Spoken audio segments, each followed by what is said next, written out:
Mesdames, Messieurs du tribunal, veuillez vous lever.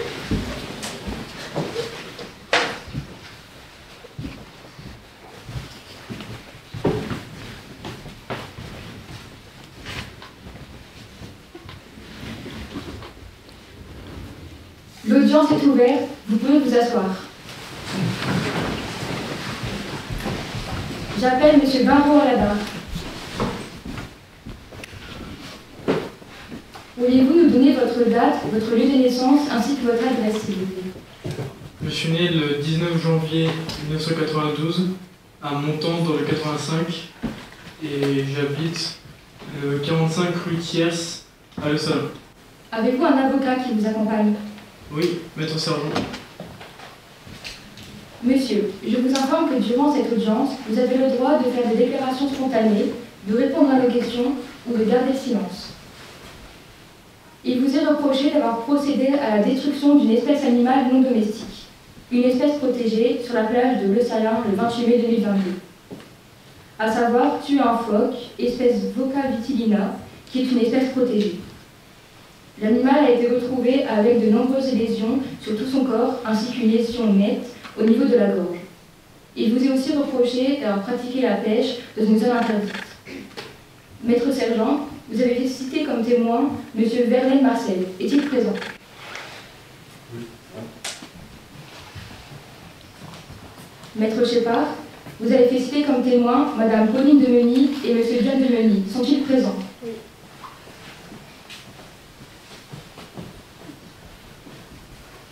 Madame, Messieurs les témoins, vous pouvez vous installer dans la salle. Nous vous écouterons plus tard au cours de l'audience. Nous allons commencer par évoquer les faits qui vous sont reprochés, M. Barreau. Madame la Présidente, je dois porter à votre connaissance une petite erreur dans le dossier. Il n'est pas indiqué la date du mauvais positionnement des filets le long de la plage. Il s'agit du 22 mai 2022. Je vous demande donc de bien vouloir porter cette mention au dossier. Maître Shepard, êtes-vous d'accord avec cette observation? Oui. Maître sergent, êtes-vous d'accord avec cette observation? Oui. Nous allons donc étudier les faits qui vous sont reprochés. Voici le résumé de l'affaire. Le 28 mai 2022, à 8 h, un promeneur a découvert un phoque mort sur la plage au lieu-dit l'Huîtrière, sur la commune de Le Salin. Après constatation, la mort de l'animal est d'origine non naturelle. Le phoque étant mort à la suite d'un coup de couteau à la tête, l'animal a été identifié comme étant un phoque vaumarin femelle, mais aussi une espèce protégée. L'animal a été retrouvé sur la plage entouré d'un filet avec des lésions autour du cou, un écoulement de sang au nez et à la gueule. On a aussi retrouvé des parasites dans le cœur droit en moyenne quantité, ainsi que de la mousse blanchâtre dans la trachée. D'après le rapport d'autopsie, la cause probable de la mort du phoque est une mort par asphyxie, probablement secondaire à un traumatisme crânien sévère. L'association Vendée Nature, et plus particulièrement une de ses employées, est entendue le 19 juin 2022 à 17h05 pour évoquer la cause non naturelle de la mort du phoque. L'association s'est ensuite constituée partie civile. À la suite de l'enquête menée par les gendarmes, M. John Demeny est auditionné. Il dit alors que M. Barreau Arthur a tué le phoque. Suite à cela, Pauline Demeny, la compagne de M. Barreau, est auditionnée. Elle explique alors que son compagnon se serait vanté d'avoir tué cet animal. Les gendarmes ont ensuite auditionné M. Marcel Verlaine, qui ne reconnaît pas qu'il était dans une zone interdite, mais reconnaît la non-validité de ses filets. Il déclare ensuite que Arthur est un ami et qu'il a vu le phoque mort, mais qu'il n'a prévenu personne. Il ne pense pas que M. Barreau soit l'auteur du délit. M. Barreau, vous avez été auditionné le 26 novembre 2022 à 9 h. Et vous avez indiqué ne pas être à l'origine des faits. Pouvez-vous nous raconter votre version des faits? Alors, ce jour-là, avec Marcel, on était allé sur la plage récupérer nos filets comme d'habitude. Et là, on a vu le phoque échouer sur la plage 20, 30, 35 mètres, tout comme ça. Et on n'a pas voulu s'en approcher, parce qu'on n'a pas reçu formation pour s'occuper de ce genre d'animal, donc on ne voulait pas aggraver l'état d'animal. Donc on a récupéré nos filets, on est parti chez Marcel. Pourquoi vous ne vous êtes pas approché? Comme je vous ai dit, on On n'a pas reçu de formation pour s'occuper du genre d'animal et on n'a pas voulu empirer son état. Est-ce que les phoques vous posent un problème? Non, pas du tout. Cela signifie-t-il que leur présence ne vous dérange pas lorsque vous pêchez, pardon? Non, elle ne nous dérange pas. Selon vous, la mort du phoque était-elle intentionnelle ou accidentelle? Alors, vu comment elle a été décrite dans le souci, je pense que c'était une mort intentionnelle, mais pour moi, à mon avis, c'est peut-être un bateau de pêcheur qui l'a chopé comme ça et après il s'est échoué sur la plage. Comment se fait-il que votre beau-frère et votre femme affirment que vous êtes l'auteur du délit?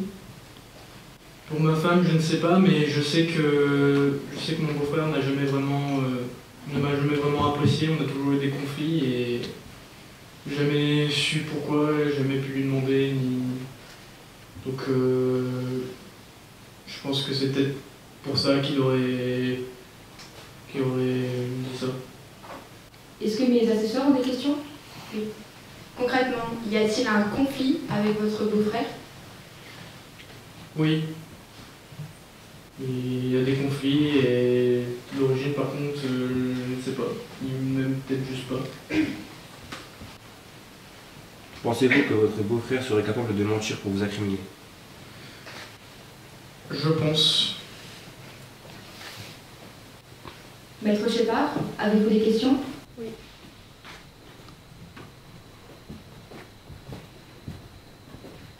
Aimez-vous la nature, monsieur?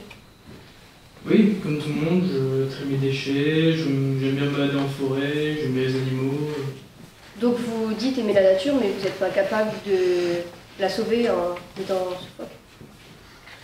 Comme je l'ai dit, je n'ai pas reçu de formation pour m'occuper de ces animaux, donc j'ai préféré éviter de m'en approcher pour éviter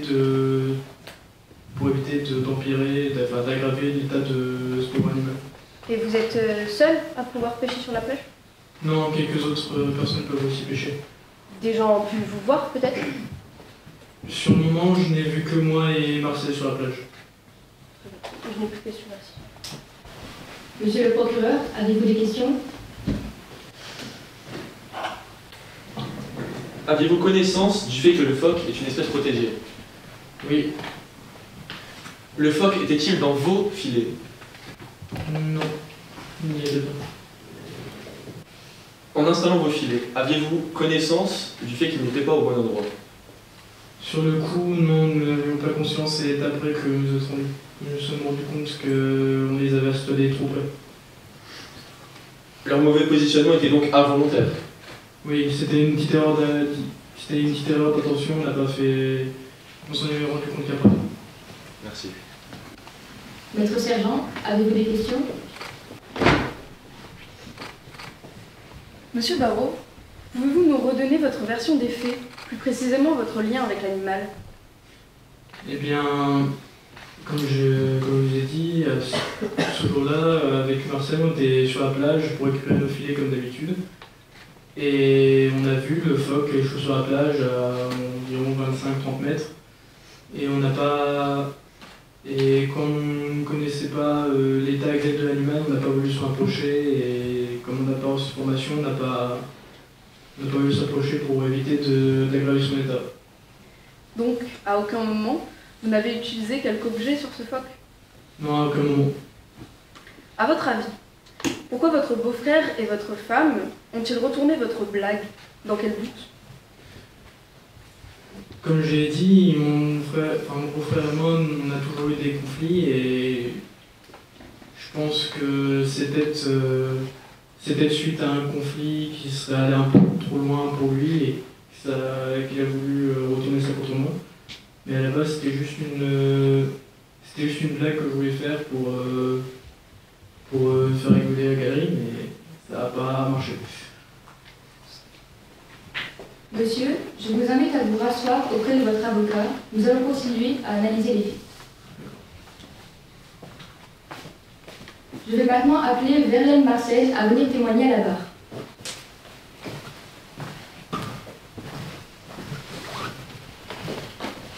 Veuillez identité, s'il vous plaît. Je m'appelle Marcel Hervé.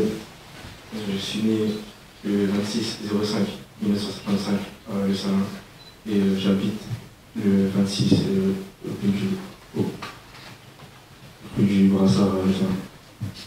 Monsieur, vous jurez de parler sans haine et sans crainte, de dire toute la vérité, rien que la vérité. J'ai levé la main droite et dire je le jure. Je le jure. Monsieur, veuillez nous raconter votre version des faits. Alors, nous baladions avec mon ami ici présent sur la plage et au loin on a vu un espèce de corps d'animal. C'était un phoque. Et nous avons vu qu'il était échoué et nous ne s'en sommes pas approchés car, comme il a dit, on n'a pas de connaissances pour ces animaux-là. C'est pas notre travail et on n'a pas voulu s'en mêler. Dans quel état était le phoque? Il était échoué sur la plage. On ne s'est pas approché, du coup on ne connaît pas précisément l'état du phoque. Avez-vous une idée des causes de la mort? Nous n'avons rien nié et que nous ne sommes pas impliqués dans sa mort. Était-il pris dans vos filets ou était-il échoué sur la plage? Il était échoué sur la plage. On n'était pas pris dans nos filets n'avaient rien à voir avec le phoque. Monsieur Barros est-il déjà plein des phoques? Non, jamais. C'est quelqu'un qui aime les animaux et la nature. Et il partage ses poissons avec les animaux. Quel est le tempérament de monsieur Barros? C'est quelqu'un de très joyeux, très solaire, qui aime s'amuser, qui aime rigoler et très gentil. Est-ce qu'il est violent? Non, ce n'est pas quelqu'un de violent, c'est quelqu'un de très diplomate. Il résout toujours des problèmes avec la parole et très sage. Est-ce que mes assesseurs ont des questions? Le problème des phoques est-il récurrent? Non, le problème des phoques n'est pas récurrent car nous ne voyons pas beaucoup de phoques. On peut en voir 1 à 2 fois dans l'année, peut-être 3 fois, mais sinon on ne voit pas beaucoup de phoques. C'est ça. Est-ce que vous avez déjà vu Monsieur Barrault faire preuve de violence ou d'actes que vous pourrez interpréter comme violents? Non, je n'ai jamais vu M. Barrault être violent. Après, ça lui arrive de s'énerver. Une fois, il a fait tomber son téléphone dans la mer. Il s'était énervé pendant à peu près 1 semaine, il m'en a parlé. Mais sinon, c'est quelqu'un de très gentil. Avez-vous déjà vu M. Barrault avoir des excès de colère lorsque vous étiez sur la plage? Non, jamais. Maître Shepard, avez-vous des questions? Monsieur, depuis combien de temps connaissez-vous monsieur Barrault? Cela va faire quelques années que je connais M. Barrault. Arthur est mon ami depuis 4-5 ans. Et c'est quelqu'un que j'ai vu grandir. C'est quelqu'un... il est plus jeune que moi et du coup, je lui ai un peu appris quelque chose dans la vie. Et voilà. Je vous pose la question, les phoques sont-ils une menace pour vous? Non, les phoques ne sont pas une menace pour nous, car comme je l'ai dit tout à l'heure, les phoques mangent des poissons et nous aussi. On pêche, eux ils mangent et on partage avec eux tout le monde. D'après vous, pourquoi ce crime aurait-il été commis?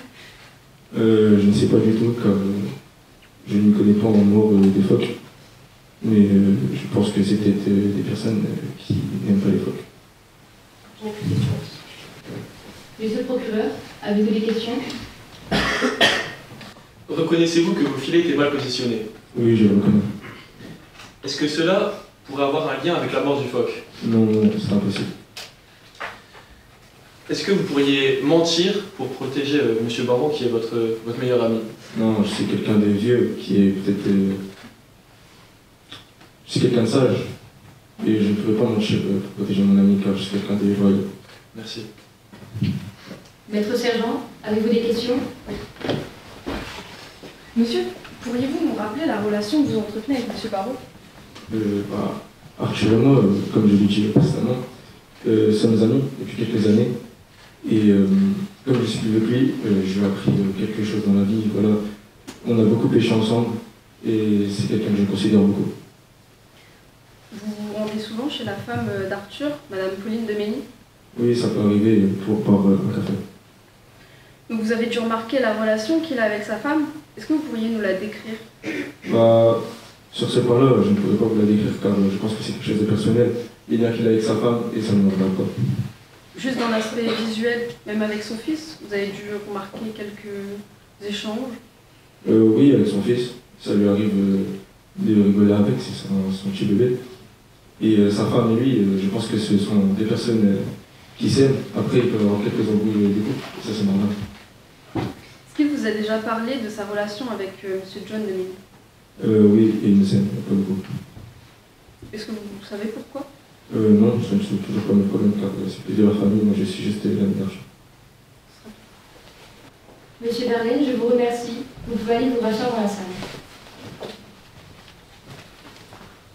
Je vais maintenant appeler Pauline Deveny à venir témoigner.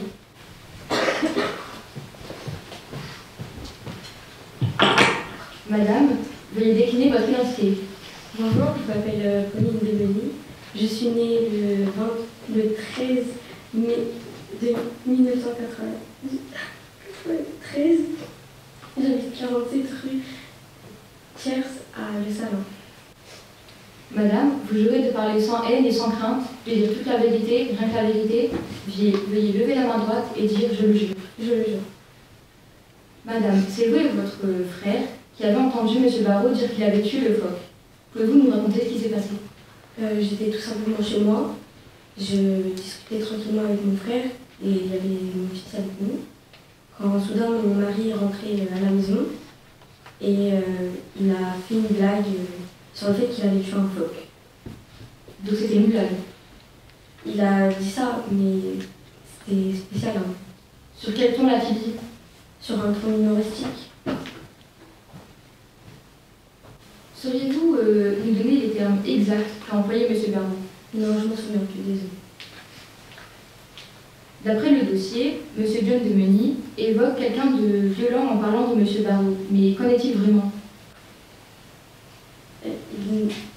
Il n'est pas violent, mais parfois il peut exagérer sur ses mots en insultant, etc. Mais dans la vie de tous les jours, il n'est pas vraiment violent. Pensez-vous que M. Barrault soit capable de faire ça, de tuer un phoque? Tuer, je ne pense pas, mais blesser peut-être. Pourquoi pensez-vous ça? Parce que quand il est énervé, ça peut lui arriver d'avoir des excès de colère qui fait que ça peut exagérer la chose. Est-ce que mes assesseurs ont des questions? Êtes-vous sûr de l'innocence de M. Barrault? Je ne sais pas. Quand M. Barrault vous a annoncé avoir tué ce phoque, quelle a été votre réaction? J'étais choquée et un peu dépourvue. J'étais occupée avec mon fils et quand il nous a dit ça, j'étais perturbée et déstabilisée. Maître Shepard, avez-vous des questions? Oui. Madame, vous parlez d'une blague, mais êtes-vous revenu sur ses propos avec lui? Non, pas vraiment. On pensait que c'était passé et je pensais pas qu'on en arriverait à là. Et est-ce que votre mari fait souvent des blagues de ce genre? Je ne pense pas, en tout cas j'en ai pas. Enfin, je m'en souviens pas. Et sortons du terme blague, avez-vous déjà entendu parler d'histoires similaires? Non, du tout. Et c'est pour ça que j'étais un peu surprise de ça. Ce sera tout, merci. Monsieur le procureur, avez-vous des questions? Avez-vous peur de votre mari? Non, Vous a-t-il menacé pour le couvrir? non du tout. Merci. Maître Sergent, avez-vous des questions? Vous venez de dire que vous n'aviez pas peur de votre mari. Alors pourquoi l'avoir dit lors de votre interrogatoire? La police me mettait la pression et je ne savais pas vraiment quoi dire. Donc vous avez répondu sous le coup de la pression, c'était pas ce que vous pensiez réellement? Non, pas vraiment, mais c'est vrai que parfois il peut faire peur quand il est énervé. C'est normal. Lorsqu'il vous a dit cette blague, est-ce que vous avez vu quelconque signe visuel qu'il aurait pu réellement faire ça, une trace, quelque chose? Non, mais il disait ça vraiment en rigolant. Donc sur le coup, il n'y avait aucune preuve, pas d'armes, pas de traces. Non, du tout. Ces outils sont dans le garage, dans le jardin. C'est ça tout. Madame Deveny, je vous remercie. Vous pouvez aller vous asseoir dans la salle. Je vais maintenant appeler John Demeny à venir témoigner. Monsieur, veuillez décliner votre identité. Alors, je m'appelle John Demeny, je suis né le 19 septembre 1981 à Le Salin et j'habite dorénavant le 12 rue des Pêcheurs à Le Salin. Monsieur, vous jurez de parler sans haine et sans crainte, de dire toute la vérité, rien que la vérité. Veuillez lever la main droite et dire « Je le jure ». Je le jure. Monsieur, s'il vous plaît, veuillez nous raconter ce qui s'est passé. Alors, j'étais chez ma sœur. J'étais en train de donner à manger à mon neveu qui était sur mes genoux au moment où en fait mon beau-frère, donc mon beau-frère est arrivé et a blagué sur le fait d'avoir tué un phoque. Quand votre beau-frère vous a dit qu'il avait tué le phoque, quelle a été votre réaction? Choqué au début. Et je me suis dit, venant de lui, ça ne m'étonnerait pas. Est-ce que vous vous souvenez des termes exacts employés par M. Barrault? Désolé madame, ça remonte de trop longtemps, je ne m'en souviendrai plus. Est-ce que M. Barrault s'était déjà pris l'un des phoques? Pendant les repas de famille, en tout cas, il n'en a jamais parlé, donc je ne saurais pas vous dire. Pensez-vous que M. Barrault est capable de faire une telle chose? Oui, je le pense. Avez-vous des conflits avec M. Barrault? Oui, totalement. Quel genre de conflit? Des conflits plus en termes d'avis sur des choses qu'on parle de temps en temps et c'est peut-être des sujets de conversation qu'on ne devrait plus avoir. Est-ce que mes assesseurs ont des questions? Monsieur Barrault, a-t-il eu une quelconque intercation avec les phoques? Vous en a-t-il parlé? S'il en a eu, en tout cas, non, il ne m'en a pas parlé.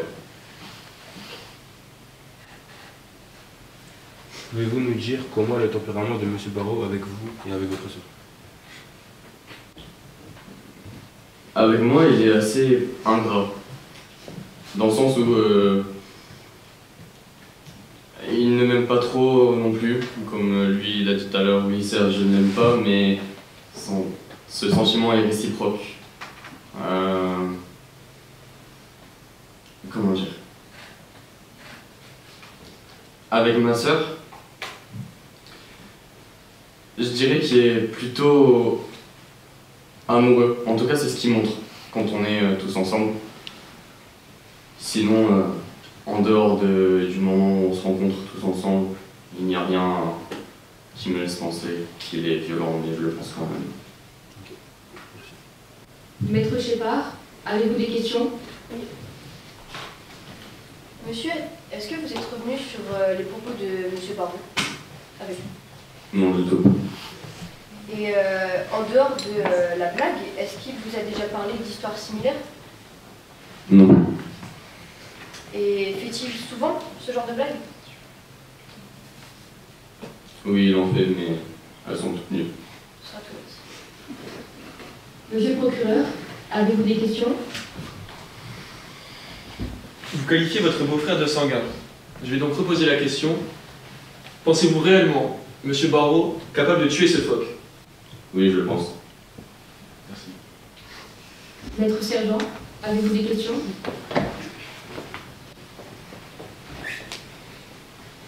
A-t-il dit comment il a tué le phoque?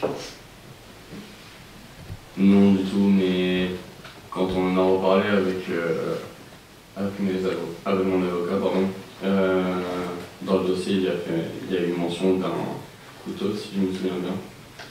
Mais sinon, de lui-même, non, il n'en a pas parlé. Est-ce que vous vous souvenez, vous, d'avoir vu une quelconque trace, une arme, quoi que ce soit, qui aurait pu vous persuader dans cette idée qu'il a tué le phoque? Non, mais en tout cas, un pêcheur a toujours un couteau pour les filets. Les filets monstres, par exemple, qui va les reprendre dans la mer ou autre. Mais vous n'avez rien vu? Non. Monsieur Demeny, je vous remercie. Vous pouvez aller vous asseoir dans la salle. Monsieur Barrault, pouvez-vous revenir à la barre, s'il vous plaît? Qu'est-ce que vous pensez de tout ce qui vient d'être dit? Je dirais que ce n'est pas moi qui ai tué ce phoque. Nous allons maintenant étudier les éléments de votre personnalité. Vous êtes bien le fils de Barrault Éric et de Deschamps-Carine. Oui. Vous êtes bien en concubinage avec Madame Dominique Pauline, avec qui vous avez eu un petit garçon. Oui. Monsieur, vous êtes connu des services de police et de gendarmerie pour des faits de dégradation. Pour certains de ces faits, vous avez été condamné par des tribunaux à une amende. Monsieur, pouvez-vous nous expliquer quel genre de dégradation avez-vous commis? Une fois, j'ai dégradé un tracteur parce que je me suis énervé et j'ai dû mettre un coup dessus et ça a dégradé comme ça. Et voilà. Est-ce que vous regrettez maintenant? Oui, mais du coup, pour m'acheter, je verse une petite somme à un huissier chaque mois. Avez-vous autre chose à ajouter? Non. Pouvez-vous nous rappeler votre situation professionnelle et financière? Je gagne 700 € par mois pour me nourrir moi, ma femme et mon fils. Et comme je vous ai dit, chaque mois je verse une somme à un huissier. Est-ce que mes assesseurs ont des questions? Pourquoi cet acte de violence envers le tracteur? Comme je vous ai dit, j'ai dû faire ça sous le coup de l'énervement, j'ai frappé dedans et ça a dégradé.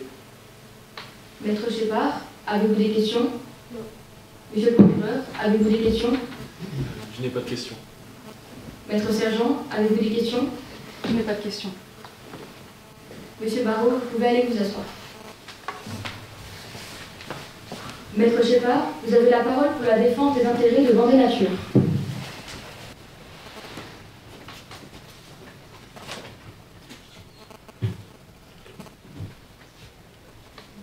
Madame la Présidente, Madame, Monsieur du Tribunal, aujourd'hui je me présente devant vous au nom de l'association Vendée Nature et de son président, Monsieur Thierry Pierre.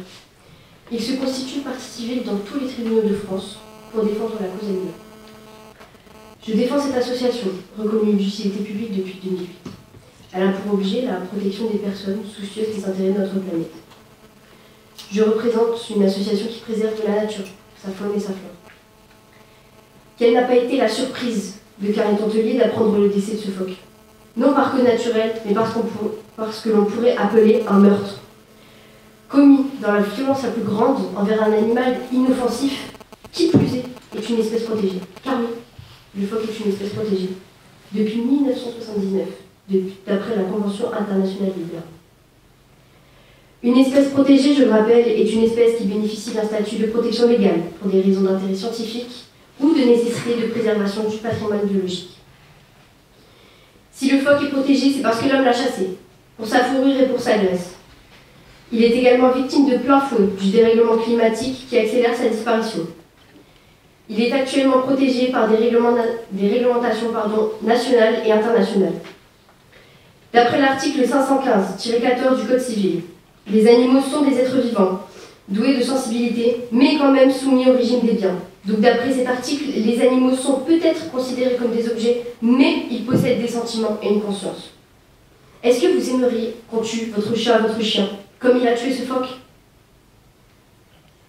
Donc, cela veut dire que les phoques ont été et sont encore persécutés par l'homme. Ce qui est difficile à comprendre, c'est comment un homme, un être humain, doté d'un minimum de bon sens, ait pu tuer un animal inoffensif, ici un phoque, de sang-froid et s'en vanter par la suite. Et tout ça pourquoi? Parce que le phoque essayait simplement de se nourrir. Vous rendez-vous compte de l'impact que cela peut avoir sur la biodiversité? Si l'espèce du phoque disparaît, la survie du requin, de l'ours polaire, de l'épaulard seront alors fortement affectés. Car les phoques sont des éléments essentiels de leurs écosystèmes.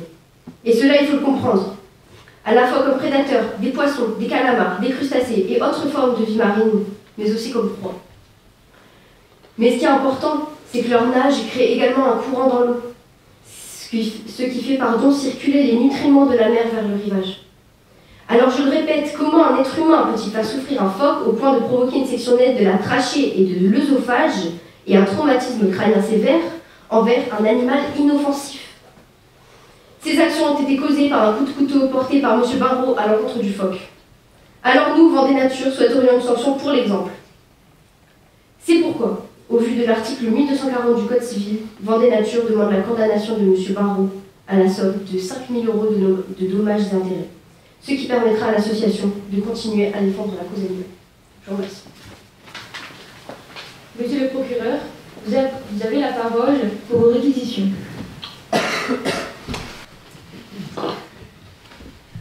Madame la Présidente, Madame, Monsieur du tribunal. Monsieur Arthur Barrault comparaît aujourd'hui devant vous pour avoir à Le Salin, le 28 mai 2022, commis d'abord le délit de destruction d'espèces animales non domestiques, espèces protégées. Pour cela, il encourt une peine de prison de 3 ans et 150 000 € d'amende. Ensuite commis la contravention de pratique de pêche maritime en zone interdite, punissable d'une amende de 22 500 €. Revenons sur les faits. Le 28 mai 2022, à 8 h, sur la plage de Le Salin, un promeneur découvrit un phoque mort. Le 29 mai 2022, les services communaux récupéraient l'animal ainsi que 2 filets non immatriculés à proximité. L'autopsie concluait que le phoque était mort suite à un coup porté à la tête de l'animal par un objet contendant. On peut donc affirmer que le décès n'a pu être causé par de simples filets. La mort a été donnée, j'insiste sur ce point, volontairement, c'est-à-dire de manière délibérée. L'enquête ouverte par le parquet a été menée avec efficacité par les gendarmes et a permis, en particulier grâce aux témoignages recueillis par les enquêteurs, d'identifier Arthur Barrault comme auteur des faits. Comment les enquêteurs sont-ils parvenus à cette conclusion? Premier point, les témoignages de Mme Demény, sa concubine, et M. Demény, son beau-frère, sont déterminants. Ceux-ci ont en effet expliqué aux gendarmes que M. Barrault se serait vanté d'avoir mis à mort le phoque. Il a donc confessé et même revendiqué cet acte révoltant. Ces mêmes témoins ont également décrit M. Barrault comme étant impulsif. Je reprendrai d'ailleurs la même expression que celle utilisée par son beau-frère, qui le dit sanguin. Sa personnalité concorde donc avec la commission d'un acte aussi violent que celui qui lui est reproché aujourd'hui. Deuxième point, les enquêteurs ont ensuite identifié que M. Barrault pêchait ce jour-là, certes avec des autorisations valides, mais les gendarmes ont pu démontrer que les filets n'étaient pas immatriculés. Je vous rappelle qu'à proximité du cadavre du phoque ont été précisément retrouvés ces filets non immatriculés. Trouvez-vous normal que de soi-disant honnêtes hommes puissent pêcher illégalement? Troisième point, quelle a été la position du prévenu face à ces éléments de preuve? M. Barrault a été entendu sous le régime de la garde à vue le 26 novembre 2022.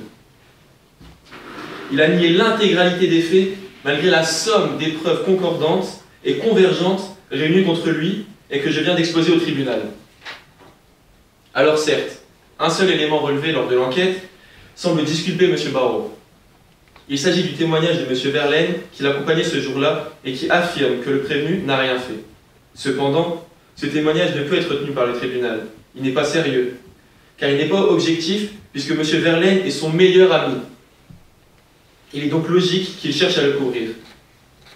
Ainsi, à l'exception des déclarations de M. Verlaine, tous les éléments de preuve du dossier accusent M. Barrault. M. Barrault, vos mensonges sont évidents. Tout est contre vous. Par conséquent, je vous demande de déclarer M. Barrault coupable des faits qui lui sont reprochés. M. Barrault, vous avez commis des infractions, vous allez devoir en assumer les conséquences. Je tiens à ce propos à rappeler la gravité du fait que vous avez commis. Vous avez porté atteinte à la vie d'un animal protégé. À l'heure du développement durable, de la protection de la nature, vous avez décidé de participer à la dégradation de la faune et de vous mettre en infraction contre les lois qui protègent la biodiversité. C'est grave, c'est inadmissible. C'est d'autant plus grave que vous n'en êtes pas à votre premier délit. Vous avez 2 mentions sur votre casier judiciaire, ce qui prouve que les avertissements judiciaires qui vous ont été adressés n'ont pas été suffisamment sévères pour vous empêcher de recommencer. Il est temps de mettre un coup d'arrêt au comportement intolérable de M. Barrault. Ainsi, je requiers qu'il plaise au tribunal de condamner M. Arthur Barrault à la peine de 2 ans d'emprisonnement, assorti d'un suivi probatoire avec l'obligation d'effectuer un travail d'intérêt général de 150 heures et 3 000 € d'amende. À titre de peine complémentaire, je sollicite l'annulation du permis de chasse et de pêche du prévenu. Maître sergent, vous avez la parole pour la défense de M. Barrault.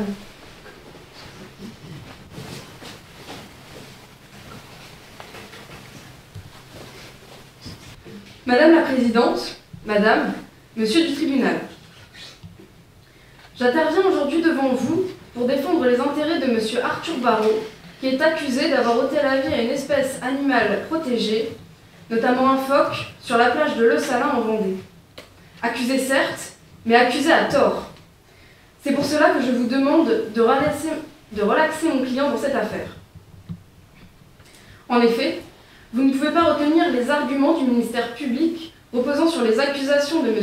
John Demény et Mme Pauline Demény ici présents. Tout d'abord, ce sont les 2 seules personnes accusant mon client et elles font partie de son entourage. Pourquoi l'accuse-t-elle? Par intérêt, jalousie et mesquinerie. En effet, M. John Demény ne porte pas dans son cœur mon client, car selon lui, il ne rend pas heureux sa sœur, Pauline, avec qui il est en couple depuis plusieurs années. Deuxièmement, Mme Pauline Demény est, quant à elle, décrite comme une femme plutôt fragile et facilement manipulable. Les accusations portées par Mme Demény sont donc certainement dues à la pression qu'elle a subie, tout d'abord par son frère John, qui ne porte pas dans son cœur mon client. Ensuite, elle a subi la pression des gendarmes, car durant l'interrogatoire que Mme Demény a subi le 26 novembre 2022, une pression considérable a été mise sur elle alors qu'elle n'était pas assistée par un avocat. Car selon les dires des gendarmes, un avocat n'était pas nécessaire. En fin de déposition, après avoir déclaré que son frère ne disait pas la vérité, le gendarme lui a donc mis la pression pour obtenir la mise en cause de mon client et conclure l'affaire au plus vite. C'est cela, et uniquement cela, qui a amené Pauline à revenir sur sa déclaration. Dans cette affaire, aucun élément ne permet d'impliquer formellement Arthur Barrault dans la mort du phoque. Aucun témoin direct n'a assisté à l'acte présumé. L'absence totale d'armes du crime ou de preuves ADN rend impossible de relier mon client de manière irréfutable.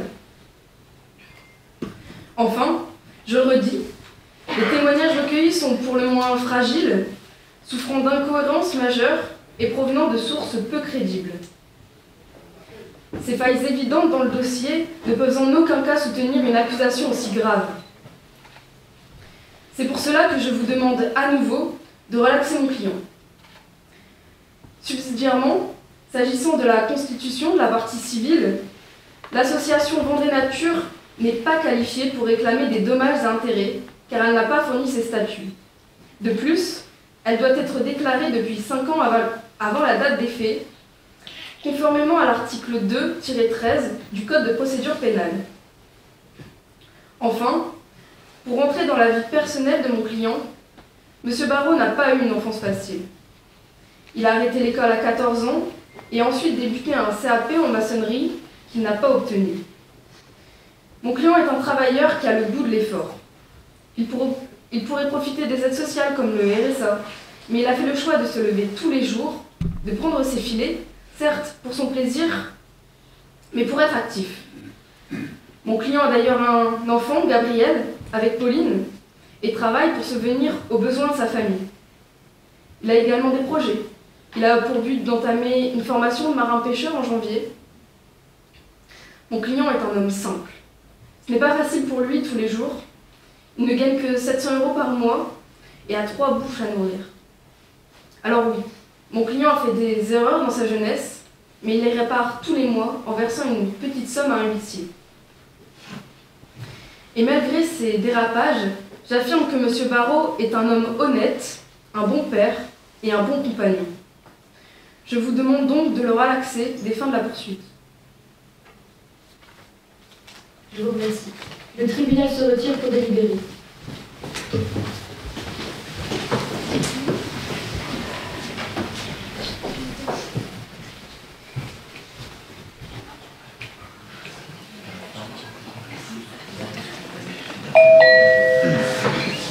Madame, messieurs le tribunal, veuillez vous lever.